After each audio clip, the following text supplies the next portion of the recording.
Benjamin Netanyahu to discuss developments in Gaza and the surrounding region. Both leaders affirmed to ensure the continued flow of humanitarian aid and relief materials into Gaza. According to the statement, the aid has crossed the border into Gaza and is being distributed to Palestinians in need. Biden also expressed appreciation for Israel's support in helping to accommodate the release of 2 American hostages.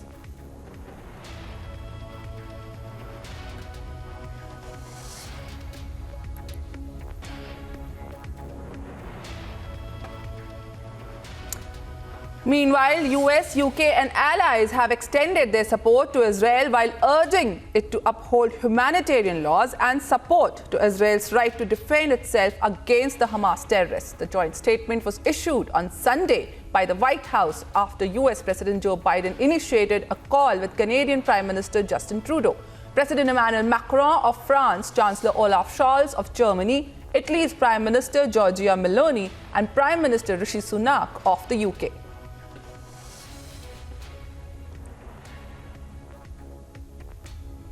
While the Israel-Hamas war is only raging further, the world leaders have expressed their solidarity to the hurt and injured in this ongoing war.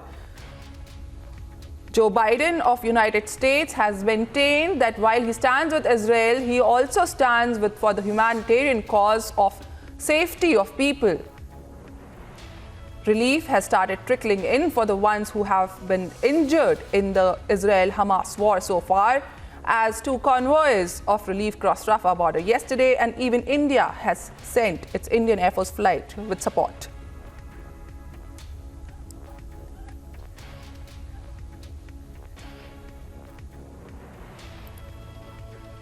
As citizens in Gaza are deprived of basic necessities amid the Israel-Hamas war, humanitarian aid has now started entering Gaza via Egypt border. Here's all you need to know.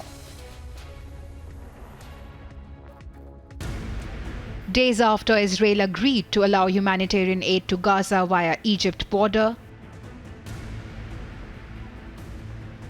trucks carrying aid from across the world are entering Gaza through Rafah crossing.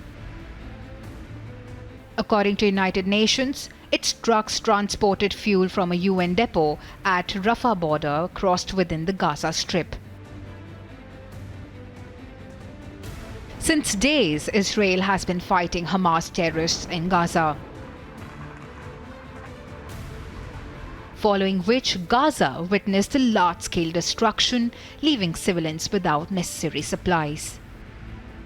We are talking of a reality in which 20 hospitals are not able to function, and there are 13,000 people injured and 1.4 million forcibly displaced by the current bombing.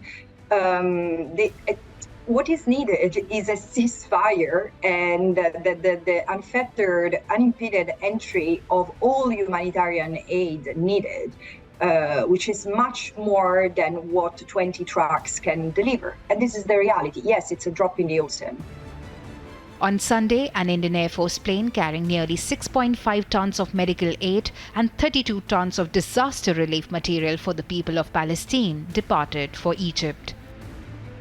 The relief material included essential life-saving medicines, surgical items, tents, sleeping bags, sanitary utilities, and water purification tablets. Volunteers in Iraq have set up a donation center on Sunday to organize aid for Palestinians in Gaza amid the Israel-Hamas war. Meanwhile, Israeli authorities are keeping a close watch to ensure that this aid reaches civilians and not Hamas terrorists. אעדכן אתכם תחילה על פעילות משמעותית שביצענו הלילה במחנה הפליטים ג'נין. הלילה בזכות מודיעין מדויק ובשיתוף עם שירות הביטחון הכללי זיהינו וחיסלנו חוליית טרור שהייתה פצצה מתקתקת. היא הייתה אחראית על פיגועים רבים ותכננה לבצע פיגוע רצחני בתוך שטח מדינת ישראל. החוליה הזאת חוסלה הלילה. Bearing the brunt of war, over 2 million residents of Gaza have been struggling with dwindling resources since October 7. Agency report for Republic TV.